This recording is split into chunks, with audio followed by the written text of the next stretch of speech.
The most important person in the whole wide world is you, and you hardly even know you. The most important person in the whole wide world is you.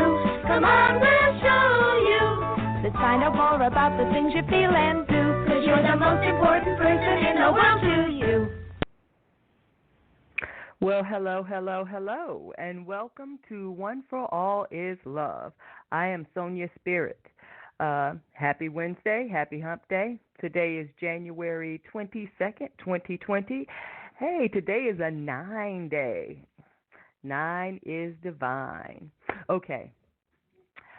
Today's episode is titled Using the Law of Expectation to Create Your Own Reality. So, of course, we're aware that this is the year of the 4, and it's all about establishing your foundation, stability, building your home, okay? And that also in the number or the energy of 4 is also about manifestation, okay? The environment, the physical world, and we'll touch on that. Okay, so most of us are familiar with the law of attraction, which, of course, is thoughts become things. Your energy attracts like energy. Oftentimes it's been reduced to, I wish, I want, I possess, I have, a lot of positive thinking, but not necessarily, energy going behind it. Now, the law of attraction, it's interesting because people purposely sit there and say, this is what I want. You do vision boards and things like that. And the thing about the law of attraction is, it absolutely works, okay? But you have to understand how it works. So the law of attraction, of course, you are attracting like energy of yourself. So this is, remember, the beginning of this series was originally titled Know Thyself. And it's still all about know thyself. So even though we go into a lot of little subtitles, it's all about you. This blog, this program is all about you getting to know you so that you can be the best you that you want to be. And all of this is possible, and everything begins from within. Okay, so with the law of attraction, you attract what you are. And I think we've had this conversation because it goes back to, people, I wish I was a millionaire. I wished I traveled the world. That's what I want, and you build these vision boards. But there's usually a component missing. And many of us may not even be aware of it. And that component is that belief, that faith. The want, the I possess, I have, a lot of that is the conscious thought. Okay, that's the thought energy, and it's putting it out there. But remember, the boss baby needs help. The boss baby needs the subconscious, and if the subconscious doesn't buy into it, then the subconscious and the conscious are not emitting the same energy, which means that what the subconscious is sending, what the conscious is sending, the subconscious is either not necessarily receiving, which I'm inclined to go with it's not necessarily receiving. Because if it receives it, it has to form it, good, bad, or indifferent. So it's not receiving it for whatever reason. And when I say it's not receiving it for whatever reason, generally there's a conflict. And we call that cognitive dissonance. What you think and how you feel don't agree. Okay. So with the law of attraction, of course, your head and heart needs to be in harmony. That's another practice. That's another episode prior to. That's why these practices are important. These are not just willy-nilly exercises that over time, hopefully, you'll have an enlightenment or a split second of awakening. What it does is it brings you, it broadens you spiritually. It opens you up more spiritually. But hey, you got to take the first step. Okay, so that's the law of attraction. You attract what you are. You attract your energy. Okay, so if you're not aware of what you are feeling and thinking, then, of course, that's what this is all about. You have to take the inventory. You have to do the work. It's so easily to be distracted. And not only is it easy to be distracted, it is designed. There are entities, energies out there designing to distract you. Believe it, okay, or don't believe it. It's up to you. So, oftentimes with the law of attraction, we say we have these affirmations and we have these visualizations and we create these vision boards and we write these things down that we want. And, maybe if we don't see any results right away, it kind of wanes. The thing that you were visiting daily becomes every other day. Now it's weekly. Now it has dust on it because you haven't looked at the vision board in over a month. It's underneath a pile of clothes that you were planning on donating. You get where I'm going with this. Okay. Now, the power of attraction is still very powerful.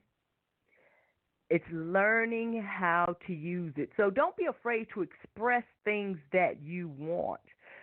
As I've mentioned before, I've expressed a numerous of things that I've wanted, and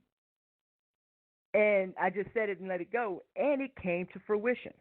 Okay, I know I picked the same two because they are always on my mind, but the one about living abroad, and I've never even lived abroad, and moving to Korea and living there for 2 years, no family, blah blah blah. Listen, I just said it in passing and it happened. And of course I welcomed it. Are you kidding me? So that was sincere energy. When I said it, that was sincere energy. I only learned this after the fact, though. When I'm saying these things, listen, I'm not into the law of attraction then. I'm just saying things out loud because, like a 2-year-old, that's what I want.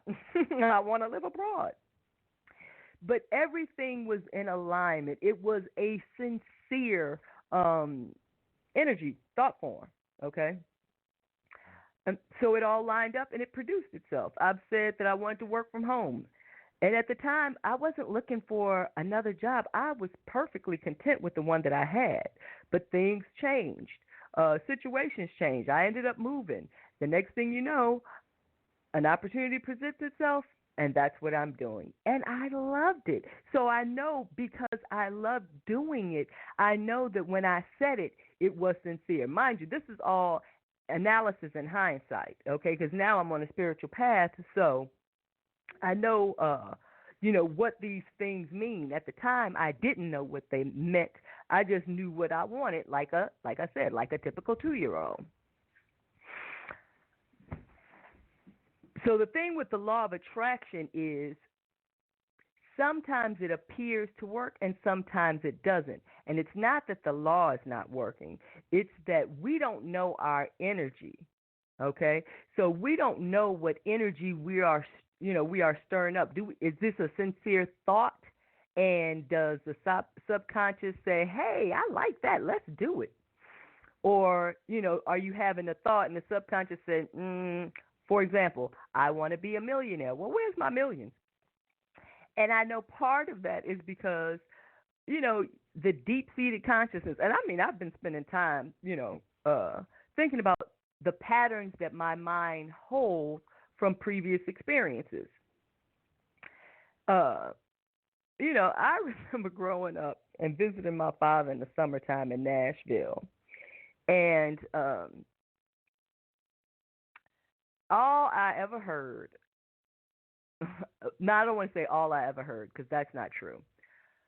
Something that stuck in my mind was how multiple people would blame, I'm doing the air quotes now, would credit, I don't even want to say blame, would credit the white man for why they couldn't accomplish anything in life.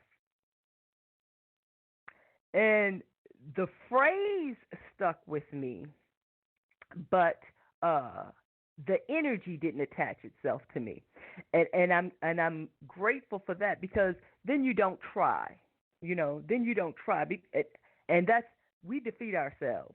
Let me tell you that right now. We defeat ourselves. So we have to dig deep into our own being and find out what is lodged inside of our spirit, inside of our soul, that is preventing, obstructing the life that we so desire and deserve.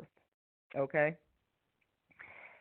All right. So, with the law of attraction, you have to know your energy, because if you don't know your program, and if you don't know your energy, if you don't know your psyche, your soul, what's embedded in your subconscious, do you feel a certain kind of way about money? Do you feel a certain kind of way about wealthy people? You know, because those are the things that's your obstruction. Okay, that is your that is your obstruction. And I had this thought about, nature, being in harmony with nature. Can't see me right now, but I'm doing my hands like the waves in the sea. It's just natural. It's flowing, a river, and it's natural movement. And that's what we are. We are energy. We are a part of nature, and we are a part of this natural movement. Now, what makes man a little different is, the ability to create, created in God's image, the ability to create. So we have the power to flow with nature and allow God to work through us and just begift us. Or we can follow our conscious mind and kind of do our own thing. Okay? Now, so if we flow with nature and God, as you can see, nature is just beautiful. It's harmonious, harmony. What is that? Harmony is God's movement. It's perfect. Okay? And then disharmony is against nature. Okay? Against the beauty, the truth, the all, if you will. Okay. So not to belabor that point. Now let's shift a little bit to the law of expectations.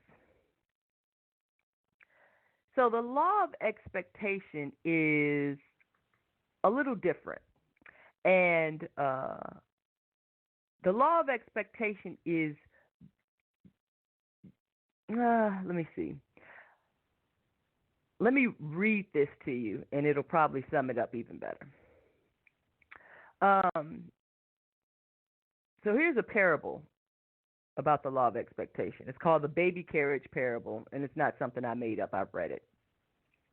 So essentially the parable is about two childless couples who seek the aid of a miracle-working wise man. The sage prays for both couples to conceive, yet only one couple does. The reason: the couple with the newborn bought a baby carriage in the expectation that the prayer would be answered. Okay, so the law of expectation is not only wanting something, desiring something, or having a passion for something, but it's also you're willing to act. Do you actually expect it? Okay. So take, for example, and I thought about my own situation. Once again, like I said, this is long before I was even cognizant of law of anything, let alone of expectation. But back in the late 80s, I worked for an insurance group, and I worked in the payroll department for the home office. Now, I have no interest I'm not one of those people who want to work for a company for 20 or 30 years and retire. I don't even like companies, but that's another story. It's just not for me. I don't want to say I don't like them. They're not for me. Large corporations, that is. But I had to have enough experiences to come to that conclusion. But anyway, so I'm young, and it's the late 80s, and I'm working for this insurance company for the payroll department, and I'm trying to figure out who makes the most money without a degree in the home office. So I discover, okay, so this is the question that I'm proposing. Mind you, so it's not just enough for me to have a job, be thankful for that, receive a paycheck biweekly. I think I only lived like 2 streets over, so I was within walking distance, even though I had a vehicle. It would just be quicker for me to walk to work than it would be trying to find a parking spot.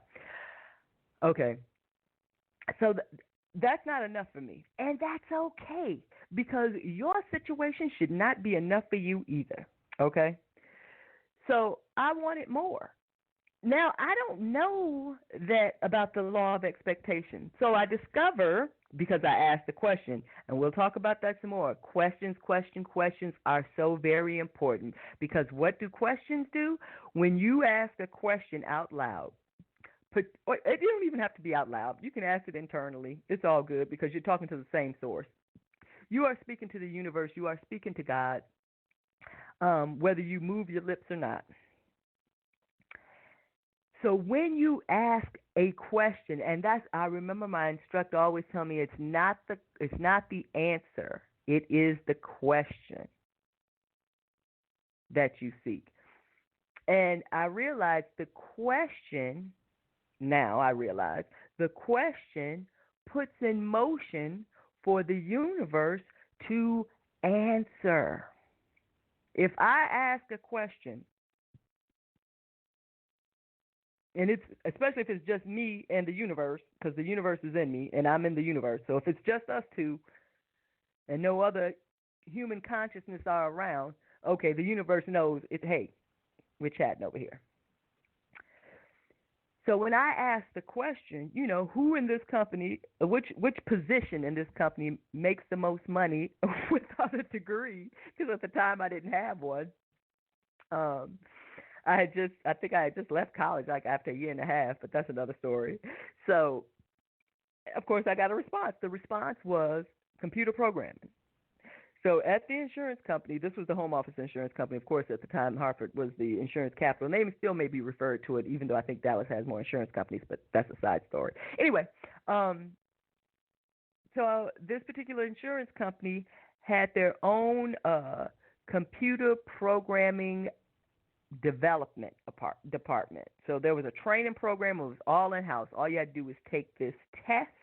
If you passed this assessment test, and of course, if you were in good standing with your department and blah, blah, blah, blah, blah, blah, then you were in. I was like, okay. So I found out when the next training program was going to start. And I think it was like really sudden, like maybe within a month or two. But from what I gathered, they did it twice. I discovered that they did it twice a year. They had the training program either once a year or twice a year, depending on their needs. So what did I do? Well, I realized, I'm not going to just go from working in payroll, and that's another story too, but just going from there to computer programming, Now, because most people who did get into the program did have degrees, but remember, it wasn't a requirement. So I ended up enrolling in one of those business, courses where you can learn computer programming, blah, blah, blah, and, in like 6 months or whatever. And, you go every night for like Monday through Thursday, and it's like 3 hours a night or whatever, or 3 nights a week, whatever. But in 3 months, you should be a programmer. So I enrolled in one of those. And by the time I think it was like a year's program or 9 months program, something like that. But anyway, by the time the next open enrollment for the company's training program for computer programmers rolled around, of course, I took the test. I was in good standing with my company. And because I had taken the initiative of enrolling in this course, that weighed heavily in my favor, whereas not having a degree weighed heavily against me. So they negated each other pretty much. Now, as I'm, researching the law of expectation, hey, the universe tells me, you've been doing this all along. You just didn't have a name for it. By me enrolling in the course, probably even before then when I asked the question and then the answer presented itself. And I liked the answer. Okay, computer programming. Did I know anything about computer programming? Not a lick. But who cares? I always felt like I could do anything I wanted to do anyway. That I don't know where it came from, but I'm grateful for it. So I've always been that type of person. Um, Remember, I'm a Gemini, so my greatest challenge is staying focused, which is another. We'll touch on that a little later on too. But that is imperative. Okay. Remember, what works for you also works against you. Okay. So by enrolling in the class, I'm setting the expectation I'm going to get hired. Not only am I going to get hired as a programmer, I'm going to get into this training program because that's what I wanted. That was the objective. That was the purpose for taking the course. I'm going to get into this training program. I'm going to get this. I'm going to learn how to program. I'm going to get this experience with the company, and then I can do anything. I can go anywhere. Being a computer programmer is not like, and I'm not knocking anyone, but it's not like working at, the dry cleaners at the corner. You can you can work at the dry cleaners anywhere too. But you can be a computer programmer anywhere in the world, if you know their languages or if you're willing to learn them. So the law of expectation, I've provided two examples, is, of course, you behave. You begin to act. Your actions support the thing you desire, the thing you wish to attract, or the thing you wish to experience. That's how it works. So, another example is, if you, like when people start saving for a house. The law of expectation. They're setting money aside because they intend to purchase a house. They expect to purchase a house. Now, will it be smooth? And this goes for anyone. I'm not just talking about people with great credit or great jobs. Listen, there are so many programs out there. If you wanted to own a house, you can. Or if you wanted to own your own residence, whether it's a townhouse or a condo, whatever it is, you can. You can do anything you wish to do. You have to know that you can do it. So what you do with the law of expectation is you begin preparing for the thing that you wish to receive, that you will receive. Not even wish, because when you start, you're setting the stage. You're setting the expectation. We talk about expectations all the time with other people and behavior. And in communication, we talk about setting the expectation. Communicate, what you expect from someone, so you set the expectation, so you minimize disappointment. Disappointment and anger and frustration, all of those emotions surface when our expectation isn't met. Okay, so expectation is very powerful, okay? And it's a powerful energy in the universe as well. And it's interesting because the first time I heard about the law of expectation, I was actually watching some videos on Judaism, and they were talking about how secret of, the Jewish faith is one of the things that they do. And this was all about the Bible and stuff, but it was also talking about, natural laws.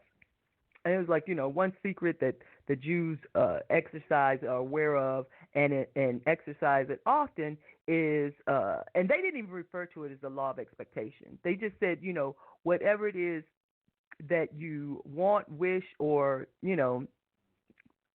will to come to pass, you begin preparing for it.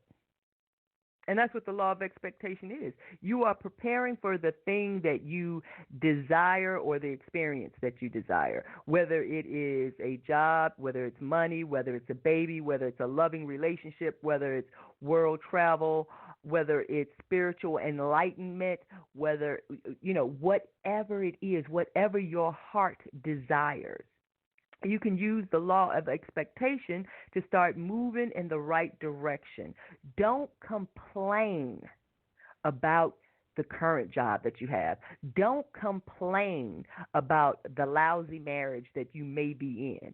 Don't complain about any of these things, because all you're doing is manifesting more of the garbage you don't want.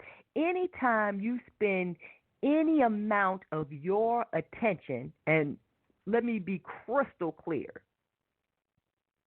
your commodity is your attention.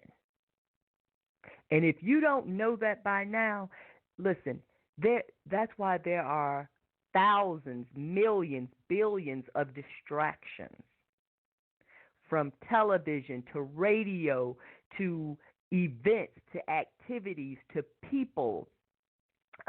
Things are always trying to distract you. Last week, I was trying to do an episode on me, you, and infidelity. You, me, and infidelity. That was it. You, me, and infidelity.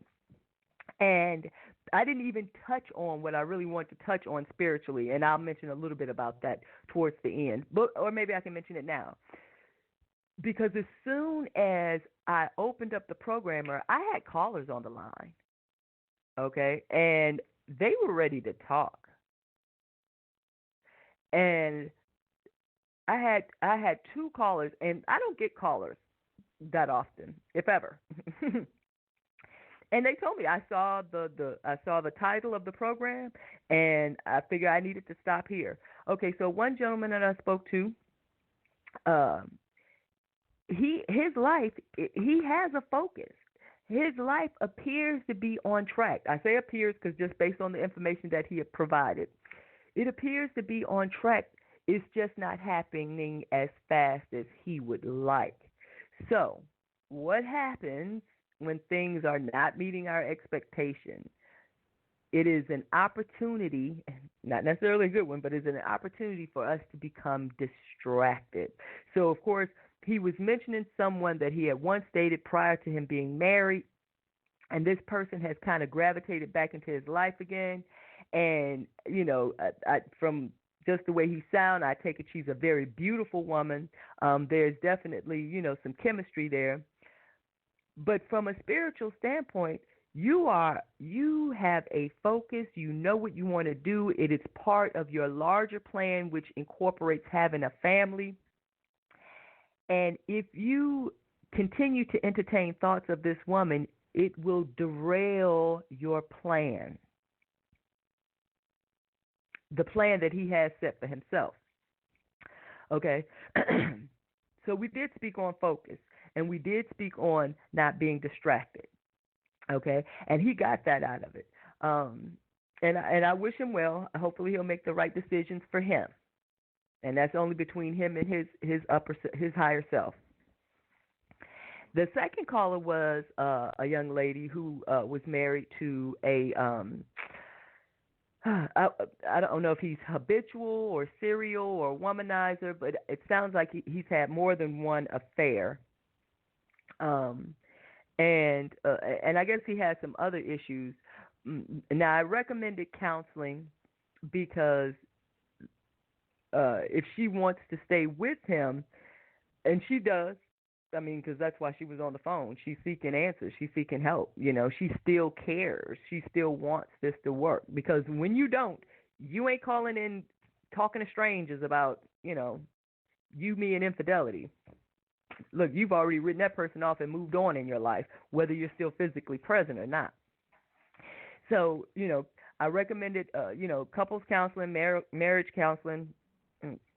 If you have young children, family counseling, because infidelity, men, women, you're not just cheating on your spouse. You're cheating on your whole family. And then you act like you're shocked and amazed that your partner is pissed and your whole life is changed upside down, and now you only get to see your kids every other weekend, and she wants money for her pain, or he wants money for his pain, because it works both ways. Yeah, no, you're not cheating on your spouse. You are cheating on your family. And if you're prepared to jeopardize the loving relationship and the bonds that you have with your children as well as your spouse, hey. But the purpose of counseling is everyone who's involved. Well, not the purpose of counseling is everyone will need to go through therapy because everyone is involved for a reason. That's where I was going. It serves a purpose in their life, okay? That includes the person who is doing the cheating. That includes the person who is being cheated on. And if there are children involved and they happen to get caught up into it, then it is part of their experience as well, okay? And every experience offers a growth opportunity, okay? So, and what I mentioned to the young lady was be open and receptive to whatever the counselor, may say about areas in which she needs to improve on. And she's like, I don't understand. I was like, well, you're having this experience also. And I'm not saying that you are enabling him, her husband, but there is some energies that she's attracted to, and I'm gathering these are unhealthy because who wants to have this experience if they can help it? So there are things that she probably needs to work on that she's not even cognizant of. But their children are grown, so I don't think that wasn't an issue with that particular couple. So that was good.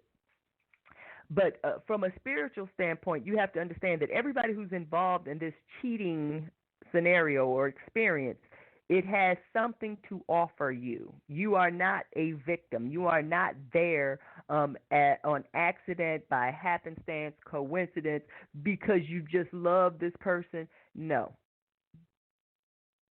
There is something for you to gain. Now I asked the young lady, has she ever cheated? And she said no. So, okay, I'll take that. I said, well, if maybe not in this lifetime, maybe a previous lifetime, but we will only stick with this lifetime because this is the one that everybody remembers.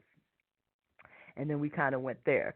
So that's the important thing about you, me, and infidelity, without getting into a whole lot of depth and explanation, is it is important to recognize that if you are the person being cheated on, you are not the victim. If you are the person that they are cheating with, you are not a victim. Whether you knew he or she was married or not, this is your experience. Learn from it. Grow from it. Don't look for blame. Don't look for, why does this keep happening to me? The questions are important.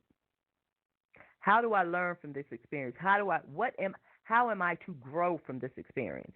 What is my lesson? How do I become a better person and also a better partner in a relationship? How do I discern to choose better partners moving forward?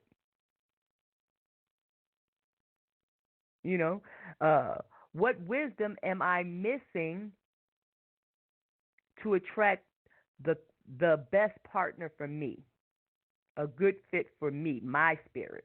Okay. So those are the things that we have to take into consideration. And, okay, so that was the piece on infidelity, and I was going somewhere with that, and I knew this was going to happen. I got sidetracked. Okay. But I mentioned how the questions are important. The questions are important. Okay, so now let's go back to the law of expectation. So both of them, attraction and expectation, both of them involve, well, attraction, it says it involves a belief, okay? The law of attraction involves a belief, but it's more than just a belief. It says, like the key component of the philosophy is that in order to effectively change your negative thinking pattern, you also have to feel the thing that you desire. So with the law of attraction, you have to feel, of course, that's the subconscious again. That's going back to the conscious and the subconscious need to be aligned. They have to be in agreement, okay? So you have to feel, because that's what you are going to attract, is what you feel. Your subconscious is the one doing the attracting. The conscious does the emitting. Okay? Because the subconscious receives. It receives and it transforms. That's what it does. So it receives and then it transforms that energy into a new something else. Like a man and a woman had a little baby. Okay.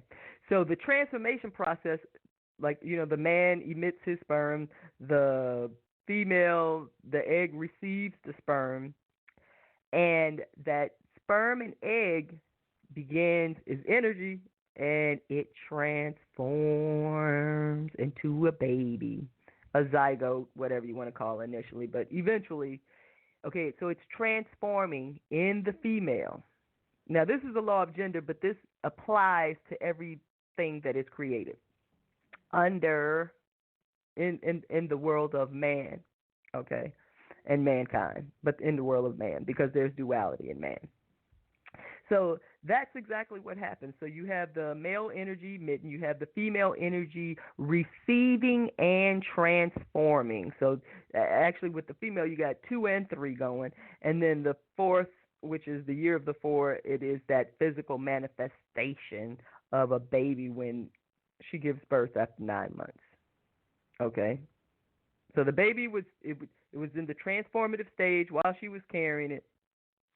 And then it is physically manifested or birthed into the world physically, and that's the final stage, or stage 4, so to speak, manifestation. Okay. So with the law of attraction, as I mentioned, the thought and the feeling has to match, because the feeling is what's attracting here. Okay. Now, the law of attraction doesn't care if you're thinking positive or negative. So if you have negative thoughts and your subconscious and in your heart you buy these products, then that's what you're going to manifest. That's what you will manifest. You will manifest these negative experiences or negative people or negative energy or a lot of mishaps, which brings us back to the movie Frequencies. When your energy is, I don't want to say off, because it's not off. It's producing what you give it. If you got a recipe, if somebody gives you a bag of seeds and it wasn't labeled and you planted them, you don't know what you're getting until it starts growing. So unless you're in tune with your thoughts and your feelings, the life that you're manifesting is the one that you are manifesting. You're just not in tune with your thoughts and your feelings, or your thoughts and, no, you're not in tune with your thoughts and your feelings because you're manifesting what you don't want. Now, when you don't manifest is when your thoughts and your feelings are not in agreement. So, the law of attraction is very powerful when you know that your thoughts and your feelings are aligned. There is head and heart harmony. Okay? Very powerful. Whether your thoughts and feelings are good or bad, as long as they're aligned, it will get produced. Now, with the law of expectation actually gets us more involved, because we began preparing for the thing or the experience that we expect. Now, and the beauty of your actions is it's more telling. It's more, and it continues. Okay, it's supporting. Even if your heart isn't fully in it, you keep behaving in a way, because what you have to do is reprogram yourself. Remember, listen, the conscious and the subconscious, malleable, very malleable. Play-Doh, you can shape it yourself. Or don't shape it yourself and be the subject of someone else's influence. Everything is your choice. Everything is your choice. So if you think I'm not strong enough, I'm not powerful enough, poor me, then that's what you're going to get. You're going to be poor me. And you keep fulfilling that prophecy. Why does this keep happening to me? Only bad. That's my luck. Okay. What you whining for? That is the life that you want. And maybe the whining is part of the life that you want. I remember the Flintstones. It was schlep rock. Wowsy, wowsy, woo, woo. If that is your demeanor, if that is your attitude, if that is your thought process, if those are your feelings, the ones that you carry in your heart, then you need to make the necessary changes if you want your life to change. What's the definition of insanity? Repeating the same behavior, expecting a different outcome. It doesn't work.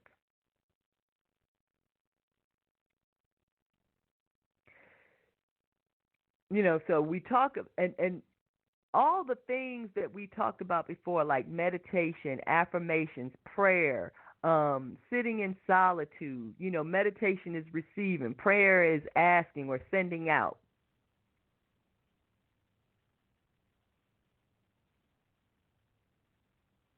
All of these things are preparing to change the things that we want out of our lives. So if we want negative energy, negative thoughts, negative patterns, we'll put it that way, negative patterns, because you have to get rid of the patterns.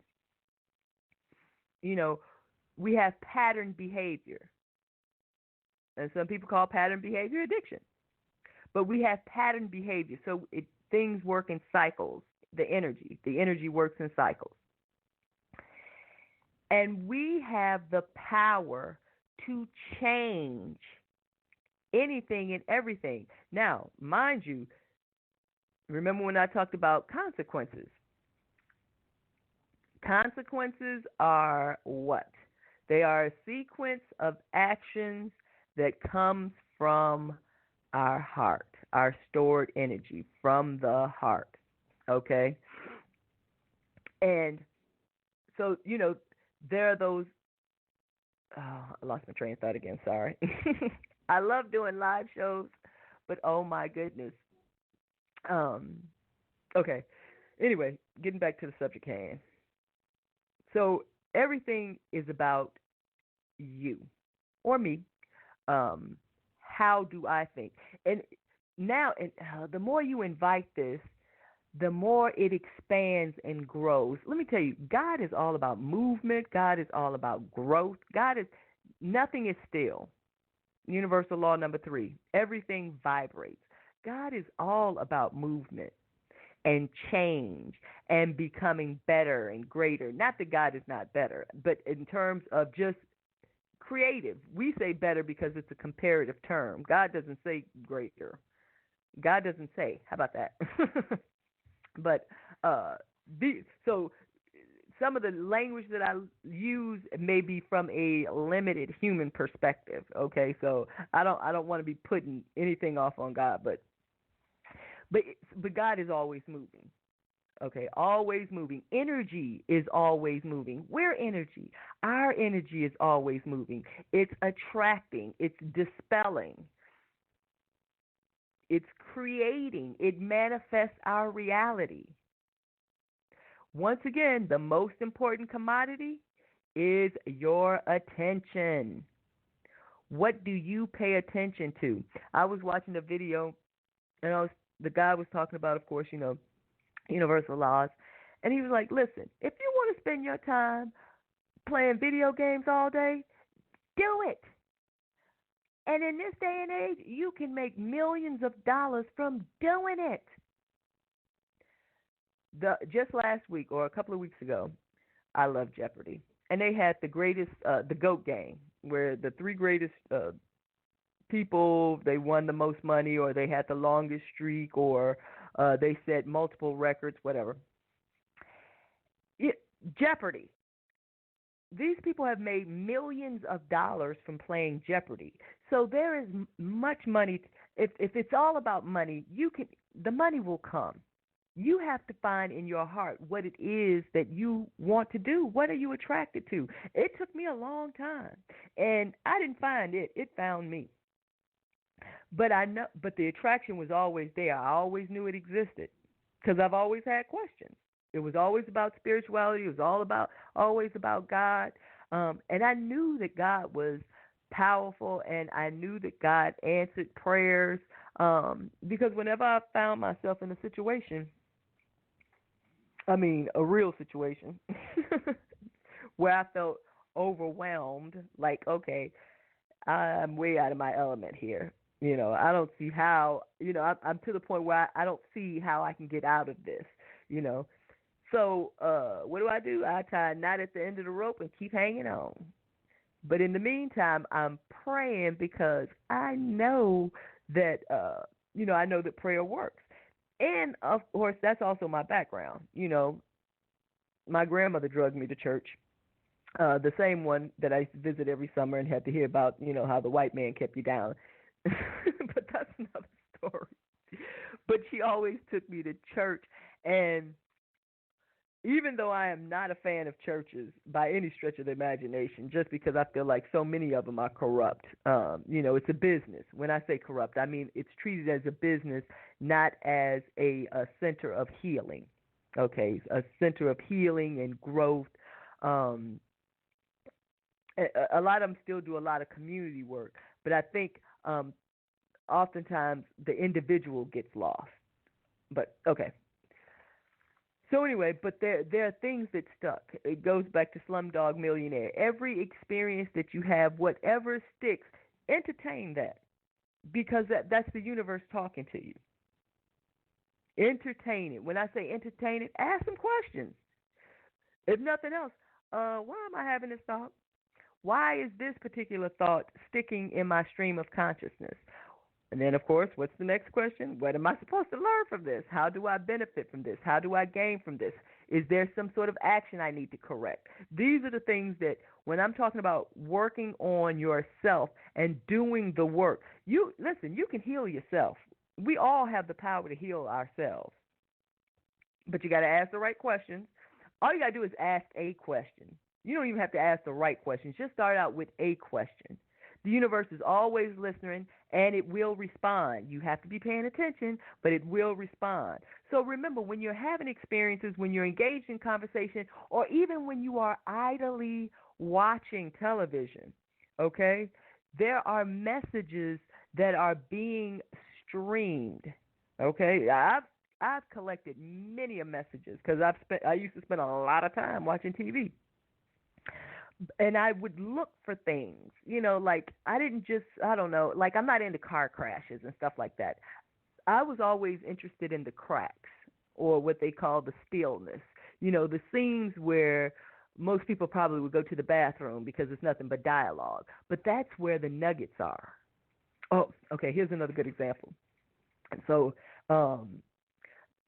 me and my granddaughter has been spending a lot of time together because pretty soon my family will be moving. Okay. So there's a particular movie that we like to watch. It's The Princess and the Frog.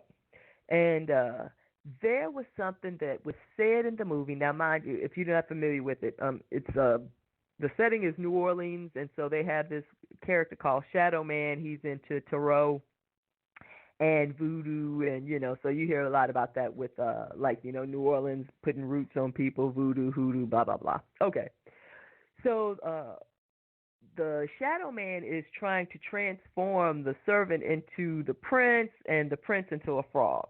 And then he's going to use the servant, who's now, transitioned into the prince, to marry this wealthy local's daughter, and then he will, stick a pin in the father's heart and kill him and then, benefit.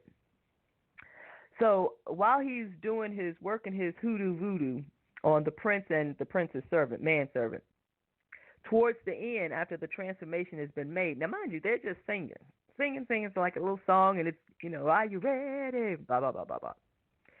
Well, at the very end, after the transformation has been made, it says you got what you wanted, but you lost what you had.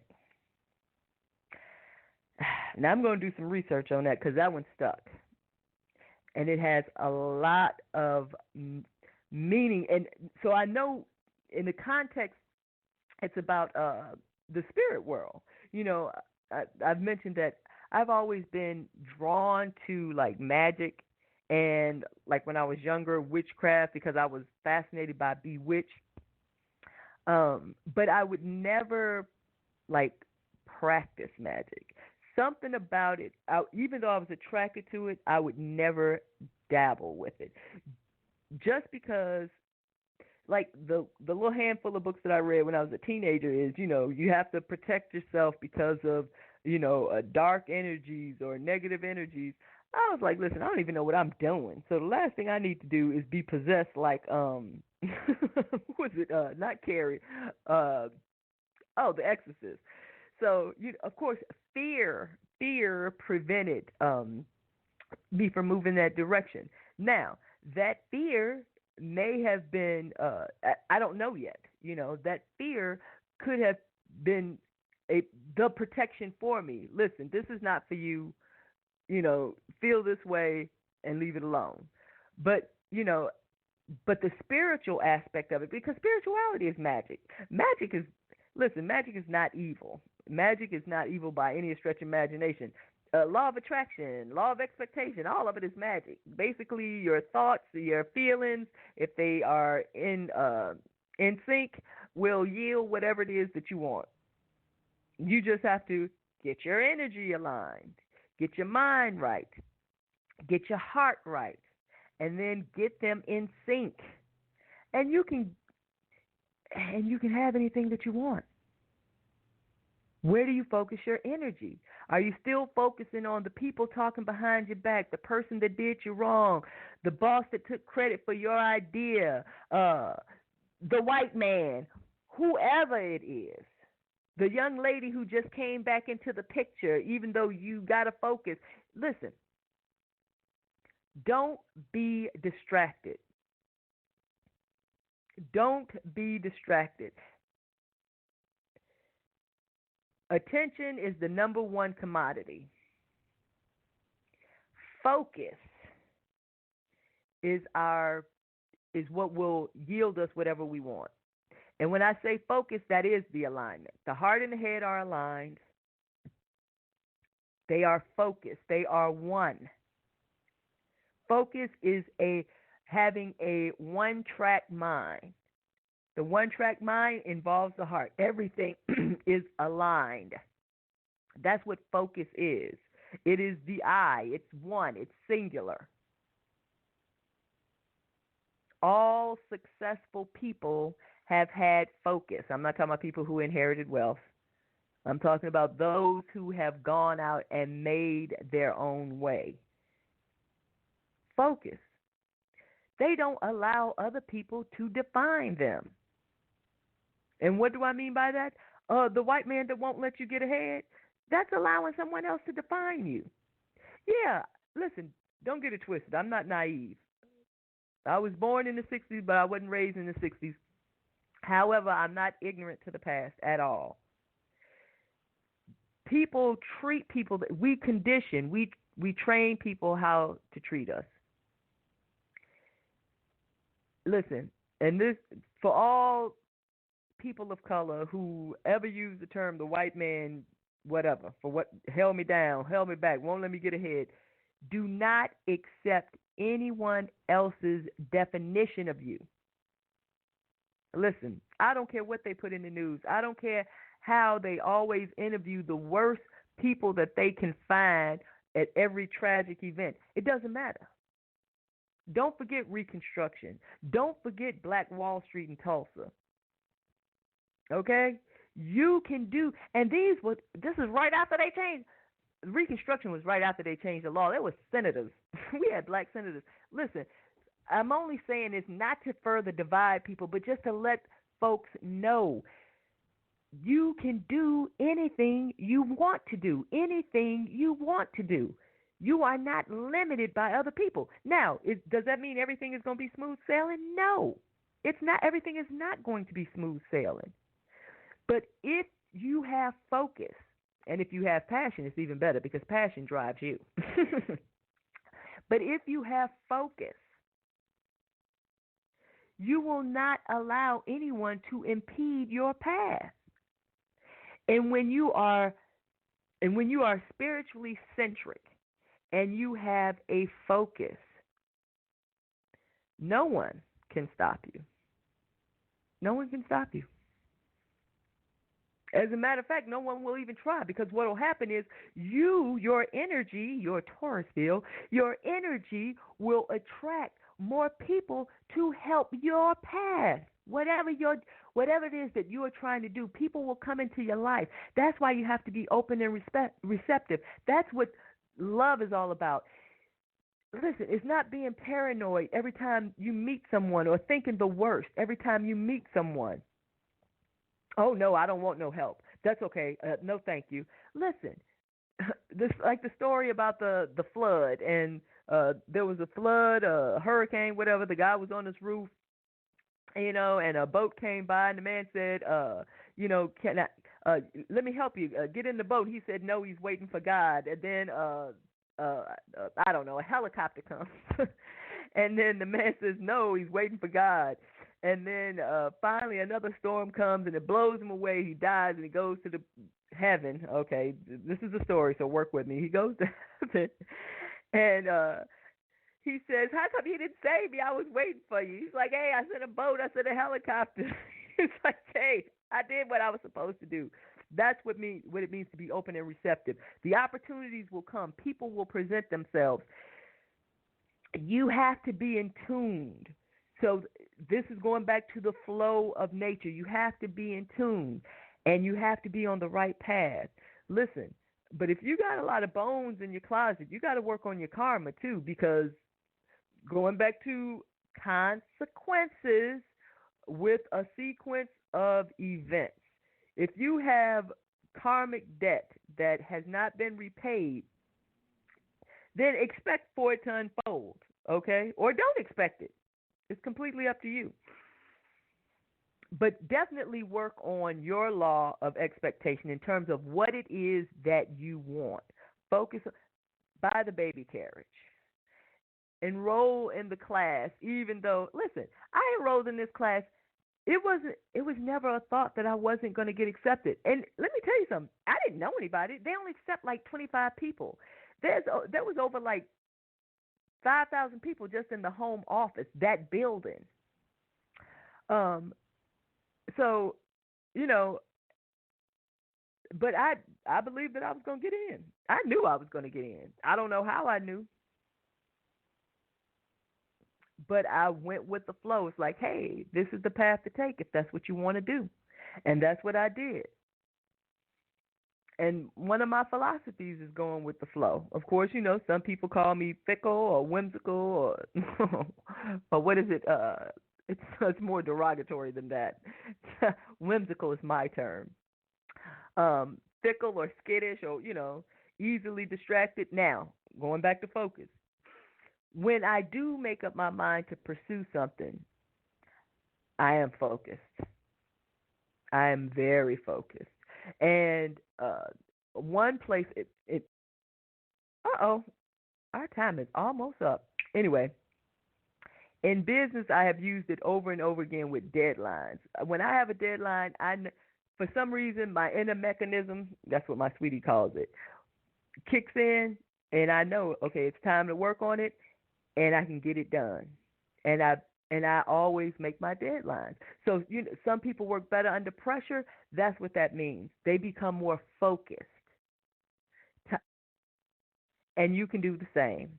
All right, ladies and gentlemen, fellow spirits, fellow healers, I enjoyed this conversation. Maybe next week we'll do one on Frequencies, the movie, because I do want to continue to talk about our energy, how we can control it, the benefits, how to use it, because this is what this is all about. Once we learn how to use our energy, then we can produce the life that we want without harm to anyone. Have a great week. Have a great weekend. I love you. Be blessed. Be creative. Think and feel the life that you want for yourself. Namaste.